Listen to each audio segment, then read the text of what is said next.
চিকিৎসা সেবা, পড়াশোনা সেবা, স্বাস্থ্য সেবা পাবেন। ওই ফ্যামিলি কার্ডের মাধ্যমে আপনাদের স্বামী যারা কৃষক, সেই স্বামী ন্যায্য মূল্যে সার কৃষি পণ্য পাবেন।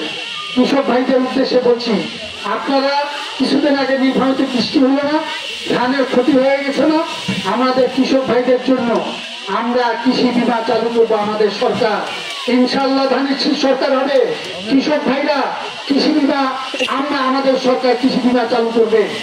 কৃষক ভাইদের জন্য ফার্মার কার্ড, কৃষক কার্ড একটা থাকবে, যে কার্ডের মাধ্যমে ব্যাংকে গেলে আপনাদের যেমন ক্ষতি হয়ে গেলে ব্যাংক ঋণ সুবিধা দিবে। আমাদের এই সরকারের অঙ্গীকার 31 দফাতে সমস্ত কিছু লেখা আছে। আমরা কাজ করতে চাই।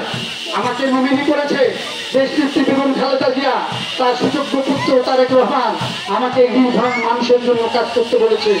আমরা কাজ করতে চাই, নীলফামারীর মানুষের জন্য কাজ করতে চাই। আপনারা অনেকে যারা বয়োজ্যেষ্ঠ হয়ে গেছেন, নীলফামারী আমরা 13 নির্বাচনে আমি অংশগ্রহণ করছি।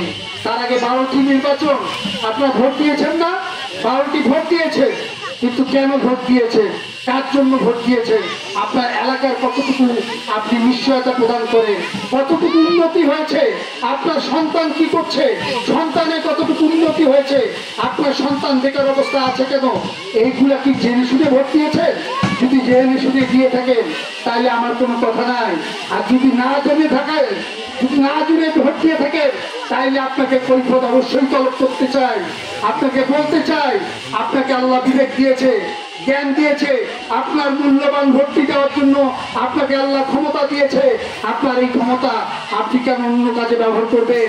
আমরা কাজ করতে চাই, নীলফামারীর মানুষের জন্য কাজ করতে চাই, আপনার জন্য কাজ করতে চাই, বোনদের জন্য কাজ করতে চাই, মাদের জন্য কাজ করতে চাই। আজকে আমার নেতা ফ্যামিলি কার্ড দিয়েছেন, ফ্যামিলি কার্ড ইনশাল্লাহ আপনাদের মূল্যবান ভোট পেয়ে আমি ওই মহান সংসদে গেলে